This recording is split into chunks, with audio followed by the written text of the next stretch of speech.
Oke. Hai, kita baru aja nonton Pengabdi Pengabdi Setan 2. 2 Kedua yang kalinya. Kedua kalinya. Setelah pemutaran pertama kemarin, terus kita nonton lagi dong. Ya. Gimana rasanya nonton Pengabdi Setan 2? Menurut kamu? Rasanya mencekam.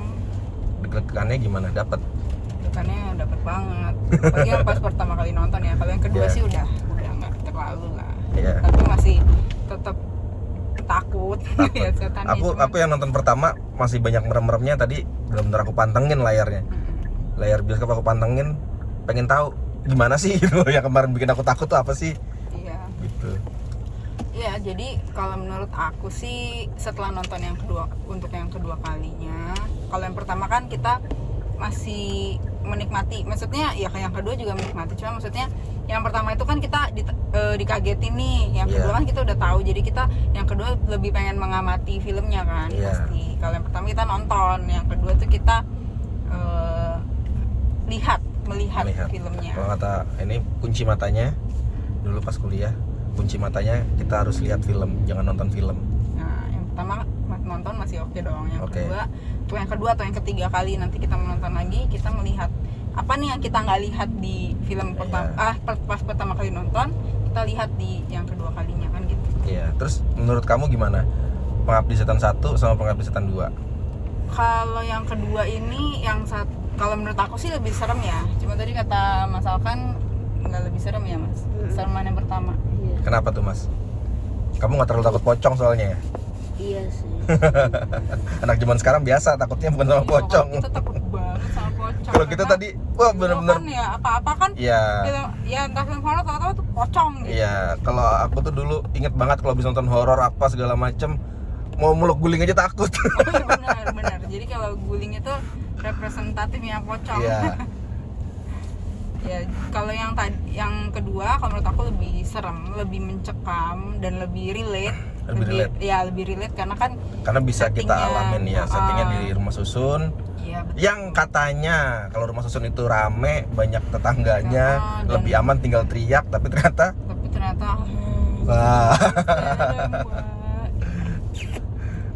Ya, jadi kalau menurut aku sih secara cerita memang ya, lagi-lagi kita nggak cukup mendapatkan jawaban gitu kan. Nggak cukup mendapatkan nggak cukup jawaban. kenyang sama plotnya Bang Joko kali ini nih. Mohon maaf nih Bang Joko, karena itu tadi sih emang karena mau bikin lanjutannya kan. iya, mungkin mau bikin lanjutannya, mungkin akan dijelasin yang di ketiga. Cuman memang itu kalau dari aku story-nya yang kurang itu. Kalau dari yang lainnya keren. Tapi termaafkan sih. Termaafkan Maksudnya, karena itu dari yang lainnya keren, dari segi directing. Kalau menurut aku malah yang paling bagus production designernya, itu keren banget karena bisa nggambarin sekitar tahun 80 ya kayak gitu ada bis tingkat, ada bajai orange. Bajai orange sebenarnya belum lama banget sih, belum lama, tapi kan kayak misalkan nggak ngalamin bajai orange. Iya sih, anak-anak zaman sekarang kayak udah nggak ngalamin bajai orange. Di Kotu kali ya, ya syutingnya cuman dapat banget tapi sih. Ambience kotanya pun berasa gitu. Iya sih, itu experience yang bener-bener kita dapat justru kayak nonton film tahun segitu. ya. Jadi bukan di set ya, berasa banget ya itu tahun segitu kita nonton gitu. Iya. Itu yang keren banget. Bener-bener nggak kelihatan di set gitu. Gimana Ya, sih? sedangkan film pertama itu kan cuman sedikit banget ya ngegambarin di outdoornya. Cuman pas pertama ya kalau nggak salah, yang pas Rininya itu ke perusahaan rekaman, udah cuma itu doang. Itu. Selebihnya ya di hutan ya, kita nggak tahu itu beneran tahun 80 apa enggak, ya Jadi udah. nggak terlalu berasa itu tuh. Betul. Kalau ini berasa banget justru. Kerennya di situ. Terus gimana ini dari musik scoring menurut kamu gimana? Musik scoringnya top banget sih, benar-benar itu 3D, kayak 3D ya. Jadi apa yang kita rasain itu ada di filmnya, jadi deg-degannya, terus yang adegan lift itu kan, suspense itu dapet banget, didukung banget. Itu adegan terbaik sih di film menurut aku. Adegan lift itu paling keren. Yang cut-nya itu, waduh keren banget sih itu menurut aku. Sedangkan itu karena ya kita kan naik lift juga, kita kan zaman sekarang naik lift. Iya, tadi kita selesai nonton aja naik lift. Iya. Nah, yang paling berasa itu kan cerita ini tuh Indonesia banget tuh itu. Ketika di lift keluar masuknya nggak mau gantian, itu kan masih kita rasakan sampai detik ini gitu. Yang berasa relate sama kita tuh itu salah satunya. Makanya akhirnya kita bisa berasa masuk ke dalam film itu. Berasa banget kita tadi, bahkan ngerasanya kita ada di rumah susun itu sih. Iya, emang beberapa kali aku nonton review di TikTok tuh kita tuh kayak dibawa ke rumah susun itu gitu. Jadi setuju. kita ada di situ juga gitu. Setuju. Itu yang yang bikin jadi tambah mencekam, kita ngerasain banget kan. Ibaratnya ini kan settingnya mati lampu ya, berarti hampir setengah film kan gelap. Tapi gelapnya tuh bukan gelap-gelap, tahu kan film-film horor yang sengaja kelihatan. Yang sengaja digelap-gelapin. Biasanya kalau film horor Indonesia itu kan jeleknya gitu. Kalau ini kayak emang kan lagi mati lampu, tapi tetap adegannya tuh kelihatan jelas semua. Kelihatan jelas, realistis. Kalau yang film horor Indonesia pada umum itu kan rumah gelap, kan kayak nggak mungkin rumah tuh gelap. Rumah tuh kan ini enggak, ini kalau ini kan yang memang lagi bikin kondisinya ya namanya banjir. Kita kan juga pernah ya, kita nggak kebanjiran sih, cuma kita tinggal di lingkungan yang sekelilingnya banjir tuh pasti mati lampu. Itu pasti mati lampu. Jadi pas adegan gelap pun, tapi itu sih yang kerennya dari Bang Joko, itu bisa mengeksekusi adegan gelap itu nggak jadi membosankan kayak film-film horor lain, tapi justru malah kena gitu. Kena banget, mencekam banget. Suspense-nya tuh ke kita kena banget gitu. Suspense-nya tuh dapat banget gara-gara gelapnya itu justru. Ya, dan mengerikannya suasananya tuh terus yang kayak tadi banyak maksudnya pas banyak mayat-mayat yang kayak ya dibilang terbengkalai enggak, cuman kondisinya membuat mereka harus nunggu semalaman untuk dikuburin besoknya gitu kan. Itu sih ada ngeri udah pasti, tapi miris juga gitu kalau itu kejadian beneran. Gimana gitu kan. Sedih banget kan, gak ada keluarga. Ya itu masih terjadi sih di Indonesia saat ini tuh, kayaknya masih terjadi kayak gitu tuh. Masih banyak gitu loh yang merasakan kayak gitu. Benar-benar. Itu kan jadi ibarat memang nggak tahu ya Pak Ustadznya itu nyampein ini ada beberapa korban yang nggak ada keluarganya gitu kan. Tapi kan di situasi yang sama, di waktu yang sama juga orang-orang lagi nggak ada kan di situ. Orang-orang juga nggak ada. Ada yang ngungsi, ada yang emang di dalam unitnya aja kayak gitu. Sebenarnya namanya agak masa segitunya nggak ada yang nolongin kayak gitu kan. Tapi ya balik lagi itu mungkin banget kejadian gitu kan, dalam posisi mati lampu kayak gitu. Siapa sih yang nggak takut gitu sebenarnya ya. Cuma walaupun kalau rame-rame sih pasti ya nggak sengeri itu. Cuman ya agak relate aja sih sama situasinya. Cuman ya kalau itu bisa aja terjadi sebenarnya. Bisa aja terjadi. Kayak kecelakaan lift dan kondisi lagi banjir, lagi badai yang bisa aja terjadi gitu kan. Kadang kejadian-kejadian sekarang juga kita nggak nyangka kok kejadian, tapi ya terjadi aja gitu. Iya.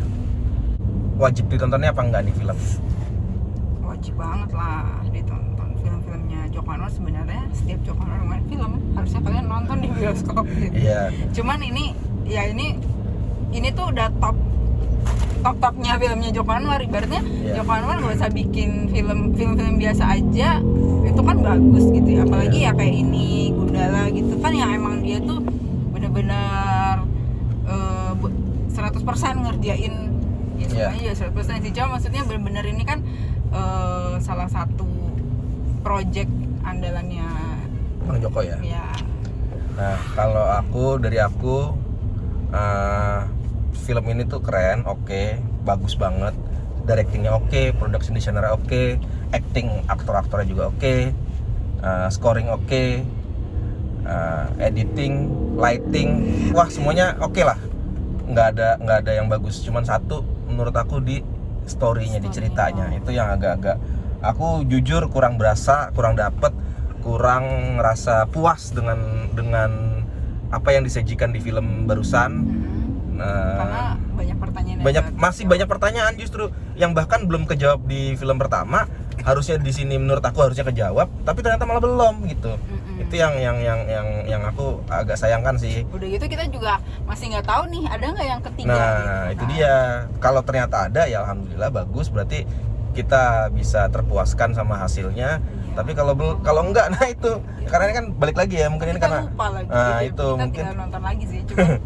Cuma vibe-nya kan kayak beda aja. Karena ini mungkin gini loh, ini mungkin kalau yang menurut aku ini kan film keduanya ini bukan film yang memang dari awal dibikin. Ini akan ada 3 film atau ini Emang ada 4 film. Enggak sih kalau menurut aku. Iya, bukan yang kayak Bukan, kalau menurut aku ini tadinya film pertamanya sukses laku, akhirnya bikin lagi gitu untuk mengulangi kesuksesan itu.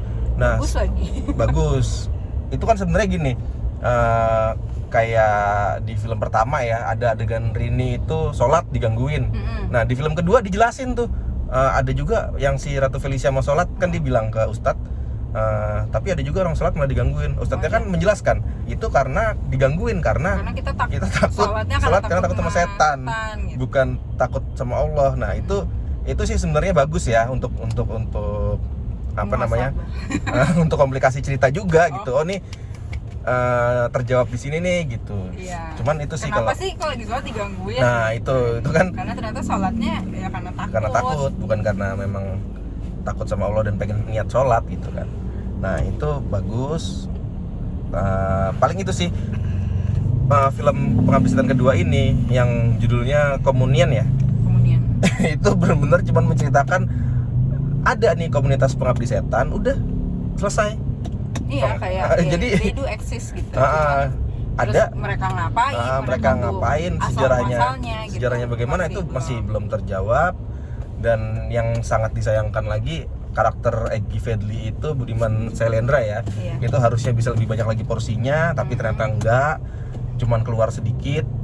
Dan ya selalu jadi ya sama aja kayak yang pertama sih. Iya, selalu jadi polisi India kalau aku bilang.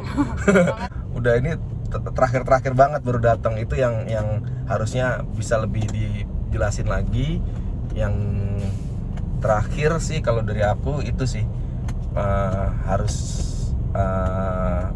Bang Joko itu directingnya oke, segala macam oke, cuman mungkin karena fokus utamanya nggak bikin film yang memang trilogi atau memang disiapkan untuk beberapa film, jadi ceritanya masih kalau dikeluarin di sini mungkin malah jadi udah selesai. Iya.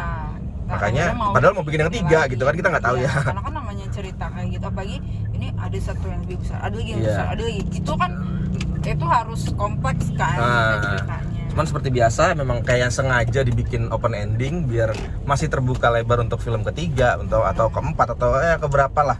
Ya, atau mungkin terbuka untuk film-film lainnya ya. Jadi Pengabdi Setan Universe gitu kayak. Mungkin. Ya bagus aja sih kalau Bang Joko yang bikin mah, kalau menurut aku sih. Kita mah akan tetap nonton. Nggak ada masalah gitu. Mudah-mudahan kita bisa terpuaskan sama film-film selanjutnya. Kita bisa terpuaskan dengan jawaban-jawaban yang ada harusnya kita dapat. Iya. Itu kalau menurut aku. Kalau wajib nonton, wajib banget, harus. Nilainya juga 9/10 Nilai, ya. menurut kamu berapa? 9/10? 9/10. Ya sama aku juga 9. Kalau mungkin tadi aku bisa dapat jawaban-jawaban yang lebih, aku bisa berani kasih 10. Karena itu sih, karena ternyata aku belum dapat jawaban-jawaban yang harusnya aku ngerasa harusnya dapat nih gitu. Iya. Oke, gitu aja. Pengabdi Setan dari kita. Siapa tahu kita bisa review film lain. Ya. Oke, bye.